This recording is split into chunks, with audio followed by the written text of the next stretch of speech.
Welcome back to my channel. तो आज हम देखेंगे differences between red ocean strategy and blue ocean strategy.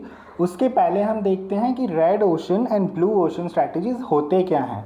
तो red ocean strategy refers to traditional way of doing business where companies compete fiercely in an existing market where numerous companies are all fighting for the same customers and same market share.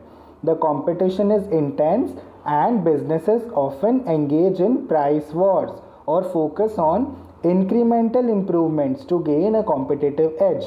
In this strategy, success is measured by outperforming rivals within the established industry boundaries. तो इसमें क्या होता है कि जो focus है वो same market पे होता है which is well defined and compete within the existing boundaries और इंटेंस कॉम्पिटिशन होता है।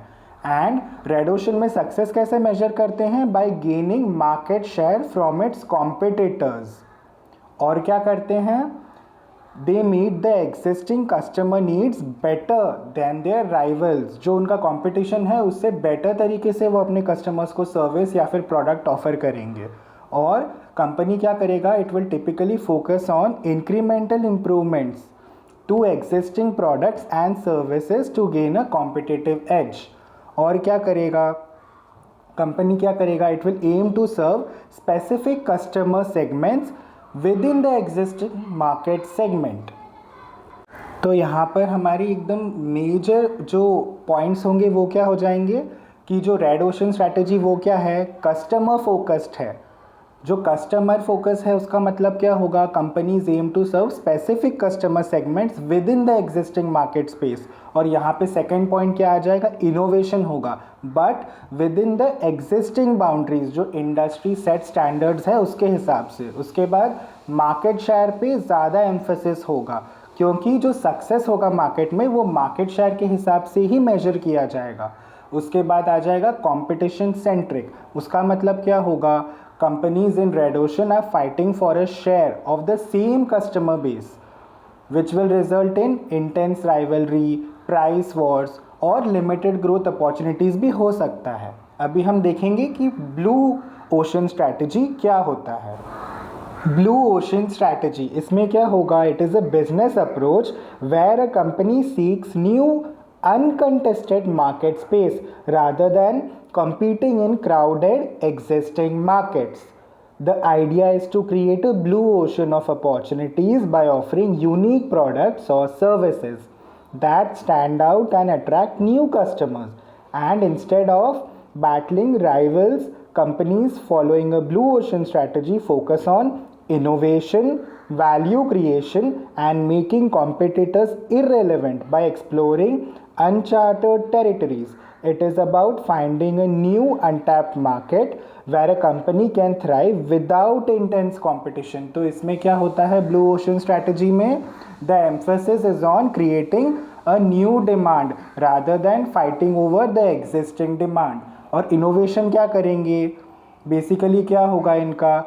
It will involve innovation by creating products or services that offer a unique value to customers and also reduce the cost for the company.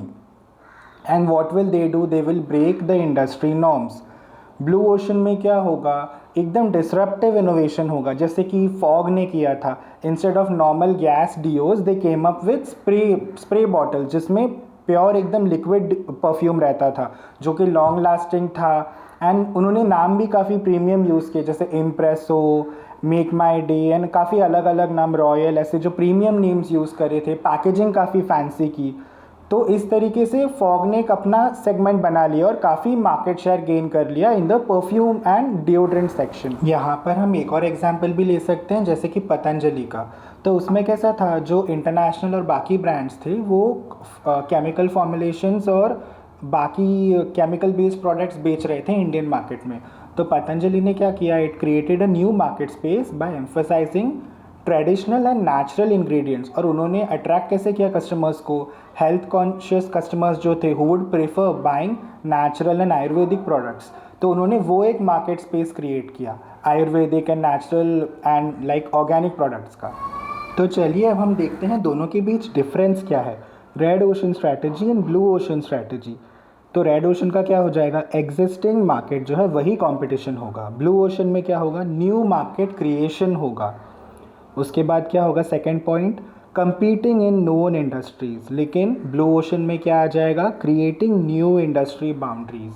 जैसे कि मैंने बताया, जैसे fog ने किया था, एकदम यूनिक प्रोडक्ट लाया, नो गैस वाली बॉडी स्प्रेज।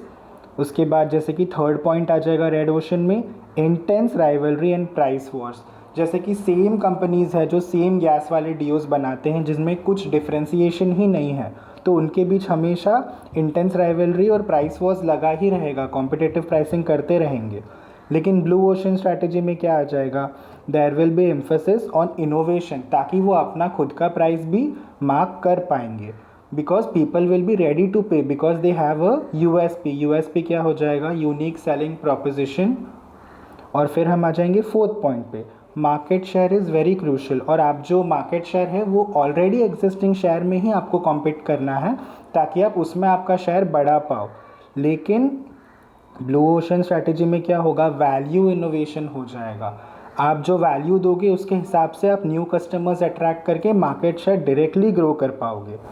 फिर आएगा हमारा फिफ्थ पॉइंट, इंक्रीमेंटल इम्प्रूवमेंट्स। अब ये क्या हो जाएगा, जैसे कि कोई स्मार्टफोन है तो हर साल या हर 6-6 महीने में उसका अगर कोई नया मॉडल आ रहा है तो वो मॉडल में क्या होगा, अपग्रेड हो जाएगा, कैमरा क्वालिटी अच्छा होगा, प्रोसेसिंग पावर अच्छा होगा, थोड़े बहुत फीचर्स नए ऐड हो जाएंगे, लुक्स में थोड़े बहुत चेंजेस होंगे, कलर कॉम्बिनेशंस या फिर जो बॉडी का जो कवर है वो अच्छे अच्छे आपको शेड्स में मिल जाएगा। तो ये सब आ जाएगा इंक्रीमेंटल इम्प्रूवमेंट्स में। और उसके बाद आ जाएगा डिसरप्टिव इनोवेशंस। तो इसमें अगेन डिसरप्टिव इनोवेशंस में क्या होगा, जैसे कि नेटफ्लिक्स का कैसे था कि पहले हम डीवीडीज़ और सीडीज़ खरीदते थे, लेकिन अभी नेटफ्लिक्स की वजह से ये लेने की ज़रूरत ही नहीं है, बिकॉज टोटली जो एंटरटेनमेंट इंडस्ट्री है वो डिसरप्ट हो चुका है नेटफ्लिक्स की वजह से, which is again a very big company. और इनकी जो स्ट्रीमिंग सर्विसेज है उसकी वजह से डीवीडी वीडियोज़ रेंटल खरीदना या फिर ऑनलाइन डाउनलोड करके देखना या फिर परचेज़ करना ऑनलाइन काफ़ी कम हो चुका है, लाइक लिटरली नन हो चुका है। आजकल सब लोग नेटफ्लिक्स पे ही डायरेक्टली देख लेते हैं। उसके बाद आते हैं हम सिक्स्थ पॉइंट पे, बेंचमार्किंग अगेंस्ट कॉम्पिटिटर्स आएगा रेड ओशन में। और ब्लू ओशन स्ट्रैटेजी में आ जाएगा रीडिफाइनिंग इंडस्ट्री नॉर्म्स।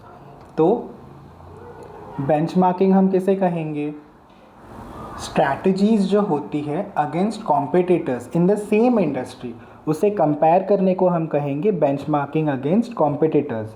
और रीडिफाइनिंग इंडस्ट्री नॉर्म्स, ये क्या हो जाएगा, रीडिफाइनिंग इंडस्ट्री नॉर्म्स मतलब changing the rules of the game by challenging traditional industry practices.